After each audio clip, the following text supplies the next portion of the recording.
Olá, alunos, tudo bem com vocês? Vamos para a nossa aula 28. Agora nós vamos continuar nossos estudos da força magnética com a segunda parte.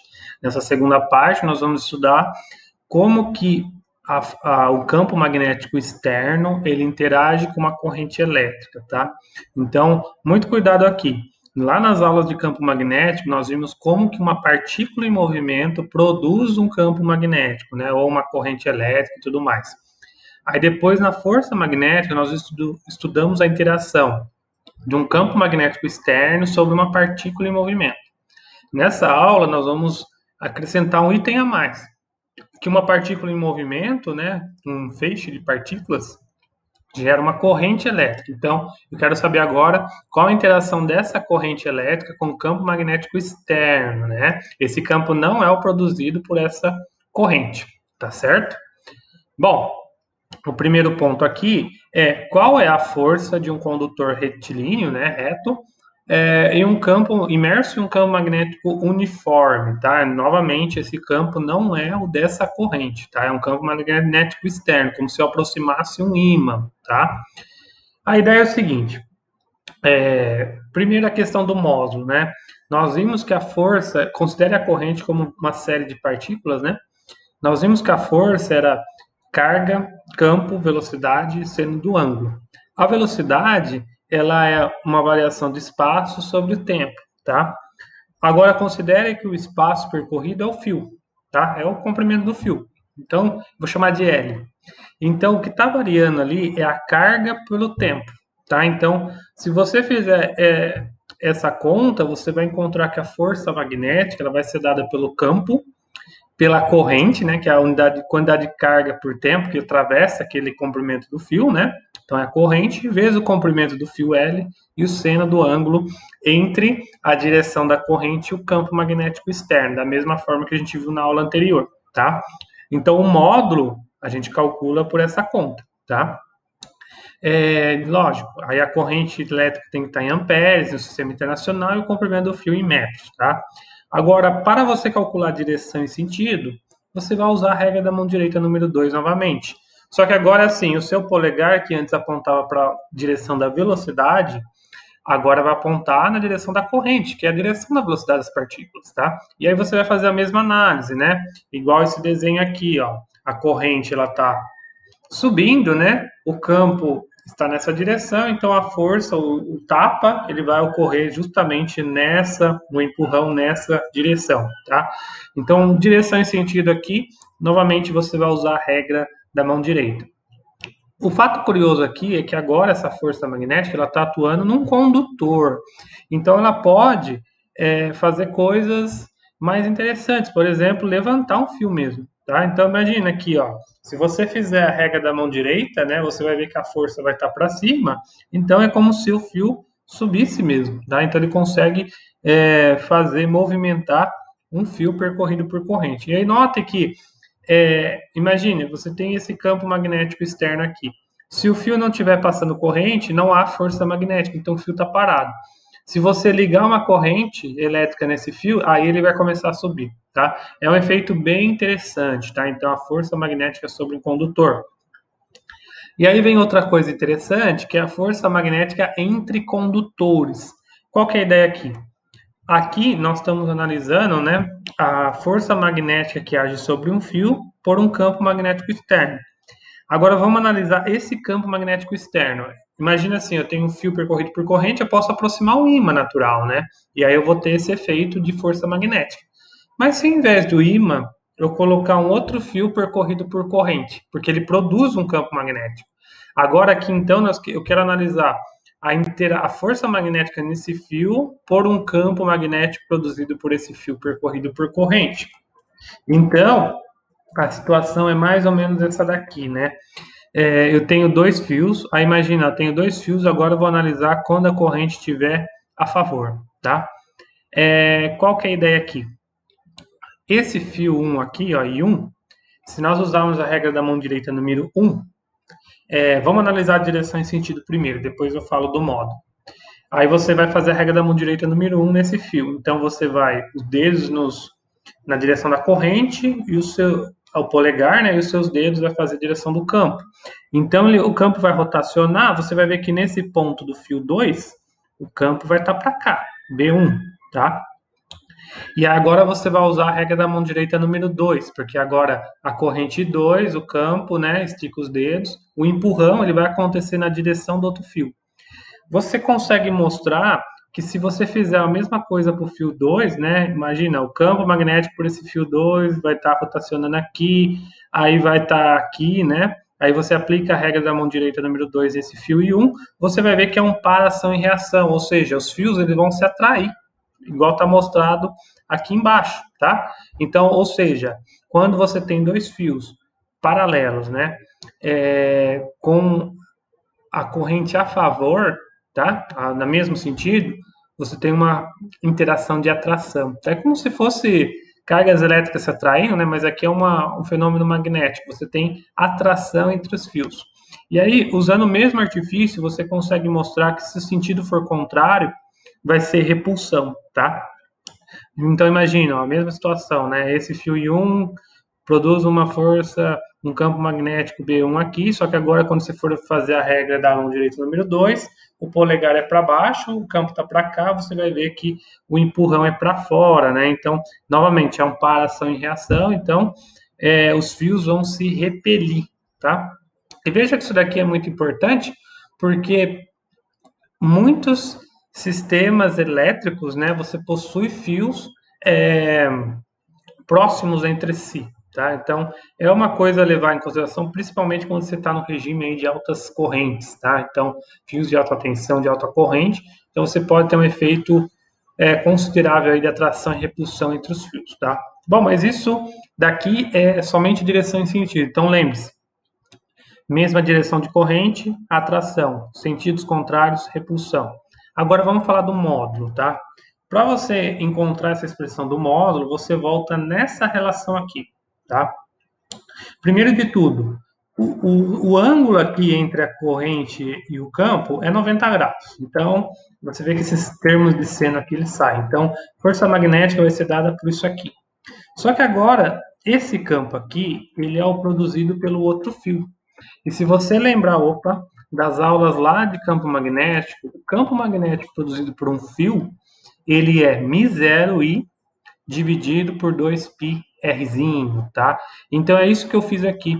Eu só abri nessa expressão aqui o valor do campo de um fio percorrido por corrente.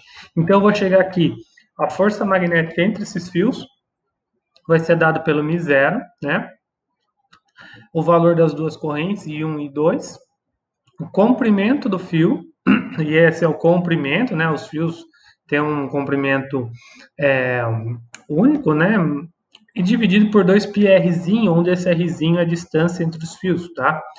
Algumas vezes vai ser mais interessante você calcular a força por unidade de comprimento, ou seja, passar esse L dividindo aqui. E aí você tem aqui somente em termos de distâncias do fio que você consegue medir e as correntes, que você também consegue medir em densidade, tá? E curiosamente, isso daqui é um experimento que é usado para você padronizar o ampere, a corrente, a unidade de corrente elétrica, tá? Então, o ampere, ele é definido como a força magnética de, se não me engano, é 10 a menos 7, 2 vezes 10 a menos 7, se não me engano, produzido por fios de comprimento de 1 metro separados por a distância de 1 metro, tá? Ou seja, sem entrar em muitos detalhes, mas a ideia é que você padroniza 1 ampere, tá? Por meio disso, a força você consegue medir, né? A distância também, o comprimento também, isso aqui é uma constante, então você define as correntes de um fio, mesma corrente, né? Definindo aí o que seria 1 ampere, tá bom? Bom, esse conceito ele é aplicado em várias questões tecnológicas, né? Só para citar algumas bem famosas, a roda de Barlow, que foi um dos primeiros motores elétricos rudimentares, né? Onde você produzia correntes pela rotação, né? Então você aplicava uma força numa roda condutora aí e você conseguia imersa em um ímã e aí você conseguia produzir uma corrente elétrica, tá? Então isso aqui é um dos primeiros motores elétricos que surgiram. Então aquela mesma ideia, né? Você tem um campo aqui de um ímã, você faz a força, e aí você tem cargas em movimento, e aí você produz, então, uma corrente elétrica. Temos os comutadores e escovas, tá? Isso daqui é usado atualmente para produzir energia elétrica, né? Você transformar a energia em produzir uma forma de energia em energia elétrica, por exemplo, nas hidrelétricas, um dos motores automotivos. Mas isso a gente vai falar melhor lá numa próxima aula. E também tem os amperímetros, que é a famosa bobina, né? Então, lá na aula de medidores elétricos, nós estudamos a bobina, o galvanômetro, e o funcionamento dele está envolvido nesse fenômeno, tá bom? Pessoal, então nessa aula 2 eu queria mostrar como que nós analisamos então a interação de uma corrente elétrica com o campo magnético externo, e agora aqui alguns exemplos para encerrar. Eu tenho um condutor de 50 centímetros de comprimento, ele é percorrido por uma corrente de 2 amperes, ele está imerso num campo com esse valor, e aí tem uma direção de 30 graus. Eu quero caracterizar a força magnética. Então, a caracterização, o módulo vai ser dado por essa expressão, coloquei o valor do campo, da corrente, do comprimento e do ângulo. O seno de 30 graus é facilmente encontrado em tabelas de trigonometria, o valor é meio, tá? E aí você encontra, então, que o valor da força magnética 10 a menos 3 newtons, porque é uma força, tá? E aí a direção da força magnética é perpendicular a B e a V, usando a regra da mão direita 2, tá bom? É mais ou menos o que seria representado aqui, tá? Um outro exemplo, eu tenho um condutor reto horizontal de comprimento 0,20 metros, ele tem uma massa de 60 gramas, ele é percorrido por uma corrente de 15 amperes, ele está em equilíbrio, né, com a ação do campo magnético e a força gravitacional. Eu quero saber a intensidade de B e o sentido de I, tá? Qual que é a situação aqui? É aquela coisa, você tem um fio percorrido por corrente, né, ele ia cair. Só que a força magnética está atuando para cima e está se igualando à força-peso que está para baixo, né? Então, para calcular o módulo, eu tenho que igualar a força magnética com a força-peso. Aqui só estou tratando de módulo. Então, a partir disso, eu vou isolar. Então, eu tenho essa relação. Aqui é 90 graus, né? Porque ele está perpendicularmente ao campo. E eu vou igualar, então, e expressar somente o campo que eu quero encontrar. Eu tenho massa, gravidade dividido por essa parte de baixo. Todos esses valores eu tenho, mas cuidado que a massa tem que sair em quilograma, né, em sistema internacional, por isso coloquei 10 a menos 3. Gravidade vale 10, aí eu tenho a corrente, o comprimento em metros e o seno de 91. Fazendo as contas, eu encontro, então, que o valor do campo é 0,2 teslas. E aí, para saber a direção, a única direção que permite a força magnética ser para cima é essa direção da direita para a esquerda, né? Então, aí a força magnética está para cima e a força-peso vai estar para baixo. Isso considerando, então, o campo ele saindo do plano da página, né? Porque se ele estivesse entrando, aí a força, a corrente deveria ter um sentido contrário, tá bom? Outro exemplo, tenho dois condutores retos extensos paralelos, são separados por 1 metro. Ele é percorrido por uma corrente de 1 ampere, tá? E eu quero caracterizar a força magnética por centímetro, tá? Então, novamente, eu tenho dois condutores, 1 ampere de corrente, separados por 1 metro, tá? Tem o mesmo sentido, então vai ser a tração. Eu quero saber qual que é a força. Então, por unidade de centímetros. Então, fazendo essa conta toda na unidade do sistema internacional, veja que ele quer por unidade de comprimento, então eu vou passar dividindo o comprimento.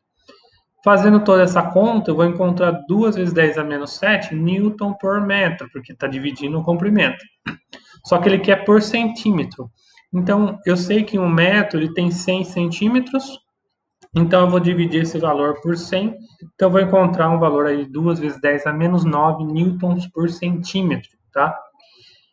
E veja, a força vai ser de atração, então é isso que é usado para você padronizar um ampere. O ampere, então, ele é definido como a corrente necessária, né, para produzir uma força dessa ordem por unidade de metro, né, em dois fios separados por uma distância de 1 metro, tá?